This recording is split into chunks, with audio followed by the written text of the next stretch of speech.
আসসালামু আলাইকুম এভরিওয়ান, সবাই কেমন আছেন? আশা করছি সবাই ভালো আছেন।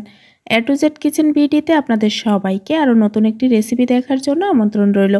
আজকে আমি পাকা কলা দিয়ে কিভাবে সুস্বাদু নাস্তা তৈরি করতে পারবেন সেই রেসিপিটি শেয়ার করব আপনাদের সাথে। আশা করি আমার আজকের রেসিপিটি আপনাদের খুব ভালো লাগবে। রেসিপিটি ভালো লাগলে আমার চ্যানেলটিকে সাবস্ক্রাইব করে সঙ্গে থাকবেন। সবার আগে ভিডিও পেতে পাশে থাকা বেল আইকনটি অন করে রাখবেন।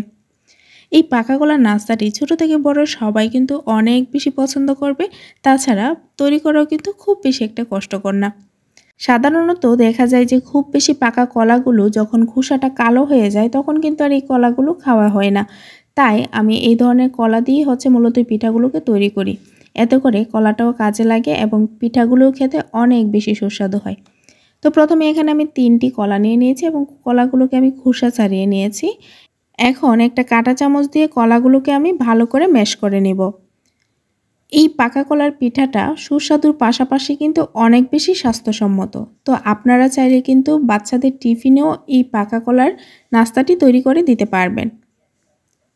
তো আমি ভালো করে কলাগুলোকে ম্যাশ করে নিয়েছি। দেখতেই পাচ্ছেন যখন ঠিক এইরকম হবে তখন আমি বাকি উপাদানগুলো মিশিয়ে নেব। প্রথমেই দিয়ে দিচ্ছি 1/3 কাপ চিনি, তবে আপনারা আপনাদের স্বাদ বুঝে চিনিটা ব্যবহার করবেন। আরও দিয়ে দিচ্ছি 1/2 চা চামচ লবণ। এখন চিনিটাকেও ভালো করে কলার সঙ্গে মিশিয়ে নেব। শুধু যে একদম খোসা কালো কলা দিয়ে পিঠাটা তৈরি করতে হবে বিষয়টা কিন্তু এমন না, আপনারা শুধু পাকা কলা দিয়েও কিন্তু এই পিঠাগুলো তৈরি করতে পারবেন। এখন দিয়ে দিচ্ছি 1/2 কাপ পরিমাণের লিকুইড দুধ। এখন একটা হ্যান্ড হুইক্সের মাধ্যমে ভালো করে সবগুলোকে মিশিয়ে নিচ্ছি। সবগুলোকে ভালো করে মেশানো হয়ে গেলে আমি আস্তে আস্তে ধাপে ধাপে ময়দাটা অ্যাড করে নেব। সবগুলোকে আমি ভালো করে মিশিয়ে নিচ্ছি। এইখানে আমি 1 কাপ পরিমাণে ময়দা নিয়ে নিয়েছি। আর ময়দাটা কিন্তু আমি পুরোটা একসঙ্গে মেশাবো না, 2 থেকে 3 বারে ময়দাটা মিশিয়ে নেব। তো প্রথমে অল্প অল্প দিয়ে একটা হ্যান্ড হুইক্সের মাধ্যমে আমি ময়দাগুলোকে ভালো করে মিশিয়ে নিচ্ছি। আপনারা চেষ্টা করবেন ধাপে ধাপে ময়দাটা মেশানোর জন্য, তাহলে দেখা যাবে যে ময়দাটা অনেক ভালো করে মিশে যাবে, কোনো গুটি গুটি থাকবে না। তো আমি ভালো করে সবগুলো ময়দাকেই মিশিয়ে নিচ্ছি। যারা এখনও আমার চ্যানেলটিকে সাবস্ক্রাইব করেননি তাদেরকে আমার চ্যানেলটিকে সাবস্ক্রাইব করে সঙ্গে থাকার জন্য অনুরোধ করছি। পাশাপাশি ফ্রেন্ড কিংবা ফ্যামিলিদের সঙ্গে ভিডিওগুলো শেয়ার করে রাখতে পারেন। তো আমি কিন্তু 2 থেকে 3 বারে ময়দাগুলোকে মিশিয়ে নিচ্ছি। আপনারাও চেষ্টা করবেন 2 থেকে 3 বারে মেশানোর জন্য। তো ভালো করে ময়দাগুলোকে মিশিয়ে নিয়েছি। এখন হ্যান্ড হুইক্সের মাধ্যমে আমি ভালো করে ময়দার মিশ্রণটাকে একটু কিছুক্ষণ ফেটিয়ে নেব। আপনারা চাইলে চামচ দিয়েও কাজটা করতে পারবেন। দেখতেই পাচ্ছেন ডোটা ঠিক এইরকম হয়েছে, খুব বেশি পাতলা কিংবা খুব বেশি ঘন হবে না। তো এখন পিঠাগুলো কিন্তু আমি সঙ্গে সঙ্গে তৈরি করে নেব। সেই জন্য প্রথমে একটি প্যান চুলায় বসিয়ে দিয়েছি। এখন অল্প পরিমাণে তেল দিয়ে প্যানে আমি তেলটাকে ব্রাশ করে নিয়েছি। প্যানটা যখন গরম হয়ে আসবে তখন কলা এবং ময়দার মিশ্রণটাকে দিয়ে আমি ছোট ছোট রুটির মতো শেপ করে নেব। তো একইভাবে আমি প্যানে কিন্তু 3-4টি করে দিয়েছি। তো আপনারা আপনাদের প্যানে যতটা নিবে ততটাই দিয়ে দিবেন। আমার প্যানটা একটু মোটামুটি বড়ই ছিল, যার কারণে 4টাই হয়েছে। আর তাছাড়া আপনারা আপনাদের পছন্দ মতো সাইজ করেও কিন্তু পিঠাগুলো তৈরি করে নিতে পারবেন।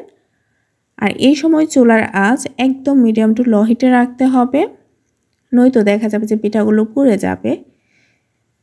চুলার আঁচ একদম মিডিয়াম টু লো হিটে রেখে পিঠাগুলো দিয়ে তারপর ঢাকনা দিয়ে ঢেকে দিতে হবে।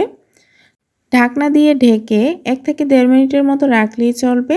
1 থেকে 1.5 মিনিট পর ঢাকনা তুলে পিঠাগুলোকে উল্টিয়ে নিতে হবে। দেখতেই পাচ্ছেন অপর পাশটা কিন্তু ভাজা হয়ে গিয়েছে। তাছাড়া পিঠাগুলো কিন্তু অপর পাশ থেকে পুড়েও যায়নি। তো চুলার আঁচ মিডিয়ামে রেখে পিঠাগুলোকে আমি ভেজে নিয়েছি। এক পাশ ভাজা হলে উল্টিয়ে নিয়ে আমি অপর পাশগুলোকে ভেজে নিয়েছি। তো আপনারা কিন্তু চাইলে আপনাদের পছন্দ মতো কালার করেও ভেজে নিতে পারেন। তো সেমভাবে কিন্তু আমি সবটা ডো দিয়ে পিঠাগুলোকে তৈরি করে নেব। পাকা কলার তৈরি এই নাস্তাটি সুস্বাদুর পাশাপাশি কিন্তু অনেক বেশি স্বাস্থ্যসম্মত।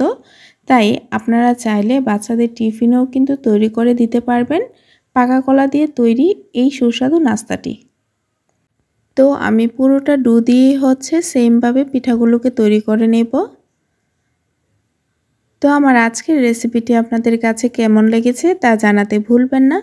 যদি ভালো লেগে থাকে তাহলে অবশ্যই লাইক, কমেন্ট এবং শেয়ার করে দিবেন। কারণ আপনাদের একটি লাইক, কমেন্ট আমাকে নতুন ভিডিও বানাতে অনেক বেশি উৎসাহ দেয়। আজকে এই পর্যন্তই, দেখা হবে নতুন কোনো রেসিপি নিয়ে নতুন কোনো ভিডিওতে। সবাই ভালো থাকবেন। আল্লাহ হাফিজ।